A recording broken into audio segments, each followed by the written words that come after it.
Welcome to a deep dive into a case that never seems to lose its grip on true crime fans. Oh, absolutely. The Halloween murder of Martha Moxley. It's got all the elements. It really does. A picture-perfect town, a brutal unsolved murder, Right. whispers of a cover-up, Mm-hmm. and even ties to the Kennedys. Yeah, what fascinates me about this case is the way it makes you question how much privilege and power, really influence the course of justice. Right. And can we ever truly uncover the truth when those factors are at play? Yeah, and it all started back in 1975 Hmm. in Greenwich, Connecticut, a place you'd think of as safe, Safe and idyllic. idyllic, right? Hmm. But on Halloween night, that illusion was completely shattered. You're absolutely right. And the contrast, between this peaceful community Yeah. and just the brutality of the crime, I mean, it's just really disturbing. Right. And then you have Martha. She was just 15 years old, new to Greenwich from California. Hmm.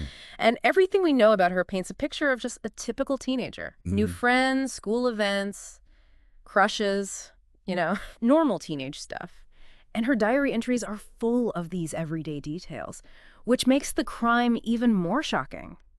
Yeah, it's almost as if her ordinary life makes the tragedy even more unsettling. Right. Because this wasn't a troubled teen, someone who ran with a dangerous crowd.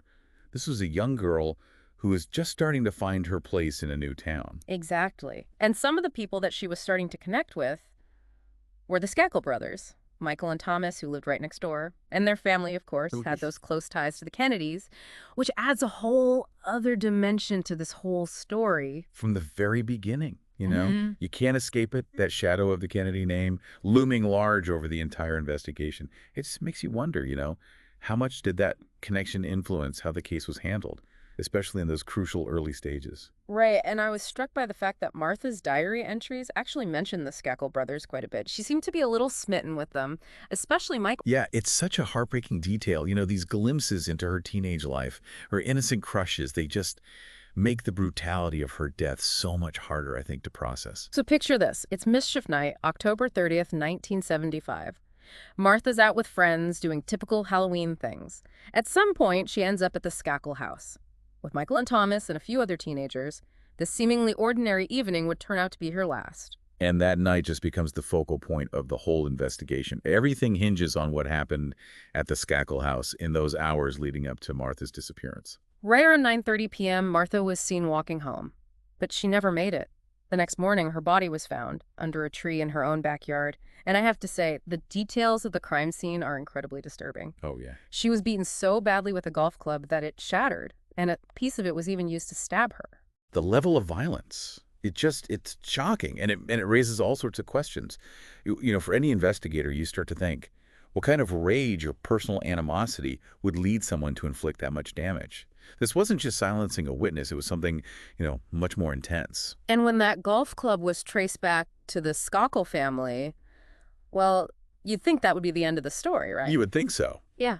But things are rarely that simple, especially in a case like this. Right. This is where the story takes its first unexpected turn. So instead of a quick resolution, the early stages of the investigation were actually full of missteps. And Yeah. you have to remember, Greenwich wasn't used to dealing with violent crimes, let alone a case of this magnitude. Exactly. And it showed.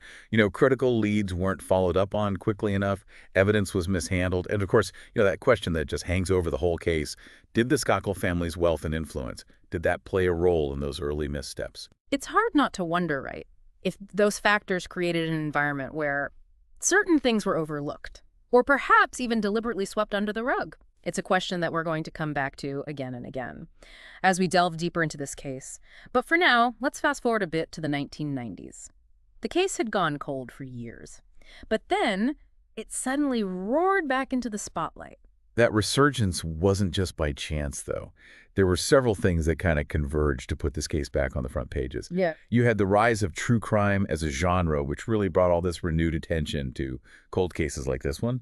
And then you have Mark Furman, Oh, right. the controversial detective from the O.J. Simpson trial, Yeah, who became kind of fixated on the Moxley case. right. He really did. And he wrote that book, Murder in Greenwich, and he basically accused Michael Skakel outright, said his alibi was full of holes. Furman's book was a big turning point. Yeah. I mean, it really reframed the whole narrative, and put the spotlight squarely back on Michael Skakel as a prime suspect. It did. And then If that wasn't enough to shake things up, the Skakel family decided to hire their own private investigators to clear their name. You'd think that would help their case, but it actually backfired spectacularly. Yeah, it's one of the great ironies of this case. The private investigators ended up uncovering witnesses who claimed that Michael had actually confessed to them over the years. I mean, multiple people came forward, saying they had heard Michael admit to the murder. One even said he bragged about getting away with it because he was, quote, a Kennedy. I mean, that's a pretty damning statement if it's true. Well, absolutely. And those alleged confessions became a huge part of the investigation. It wasn't just speculation anymore, right? Yeah. You had people who were willing to testify under oath about what Michael had said to them. Wow. Yeah. So after 25 years, it all finally came to a head. In 2000, when Michael Skakel was arrested and charged with Martha's murder. Can you imagine the media frenzy? Oh, I know. A case that had everything. Right. You have this prominent family, the connection to the Kennedys, Yeah. the brutal unsolved murder, and now this bombshell trial. It was a huge deal. Huge. The trial itself was incredibly complex, though. For sure. Witnesses recounted those alleged confessions, and the prosecution really painted this picture of Michael as a troubled teenager, possibly obsessed with Martha, who just lashed out in a moment of rage. But Michael maintained his innocence throughout the whole trial. Right. And the prosecution strategy was to try and establish a motive, like show that Michael had a reason to harm Martha. Yeah. They really focused on those alleged confessions and tried to build a narrative that made sense of this seemingly senseless crime. Right. Yeah. And in the end, the jury found Michael Skakel guilty. He was sentenced to 20 years to life in prison. I remember thinking at the time, this must be a huge relief for Martha's family to finally get some sense of justice after all those years of waiting. Oh, yeah, absolutely. It was definitely a major turning point in the case, a moment of, seeming closure after decades of uncertainty. Yeah. But as we know, the story doesn't end there. It doesn't, no. Because this is where all the legal intricacies of the case really come into play. Michael Skunkel's legal team never stopped fighting. They filed appeal after appeal. They argued that his original trial was flawed, that he had received inadequate legal representation, and surprisingly, they were successful. This is where we have to, step back for a second and understand legal complexities that are at play here. In the U.S. justice system, everyone has a right to competent legal counsel. If that right is violated, it can actually be grounds for overturning a conviction, even if there is evidence of guilt. Wow. So in 2013, after serving 11 years in prison, a judge vacated Michael Skakel's conviction, and he was granted a new trial. The judge's ruling basically came down to the specifics of Skakel's original defense. It was determined that his attorney had failed to present certain evidence and explore some lines of questioning that could have potentially changed the outcome of the trial. Wow. So after all that time, after a guilty verdict and years of imprisonment, he was suddenly a free man? The complexities of the legal system. Right. I mean, it can be hard to wrap your head around sometimes. Definitely. On the one hand, you have the pursuit of justice for a victim and her family, but you also have the rights of the accused, this principle that everyone deserves a fair trial, regardless of the circumstances. Right. Yeah. So here we are, all these years later. The murder of Martha Moxley is still technically unsolved. Michael Skakel is free, and the question of his guilt or innocence remains unanswered.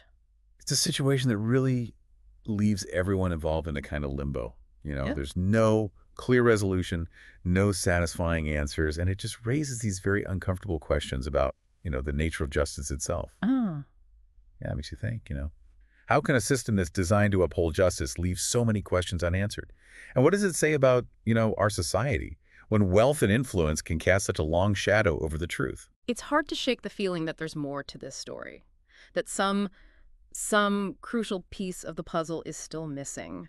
What do you think happened that night? I mean, was Michael Skakel truly responsible for Martha's death? Or did someone else get away with murder? That's the million-dollar question, isn't it? And honestly, there's no easy answer. There's compelling evidence on both sides. You have the alleged confessions, the circumstantial evidence, the fact that the murder weapon was linked to the Skakel family. But then you also have the issues with the initial investigation, the questions about Michael's alibi, and of course the fact that his conviction was overturned. Yeah, it feels like we're left with two very different versions of the truth, and it's almost impossible to reconcile them. What about Martha's family? I can't imagine what it must be like for them to still be searching for answers after all this time. Their enduring pain is just a constant reminder of the human cost of this whole tragedy. For them, the search for justice has been this decades-long ordeal.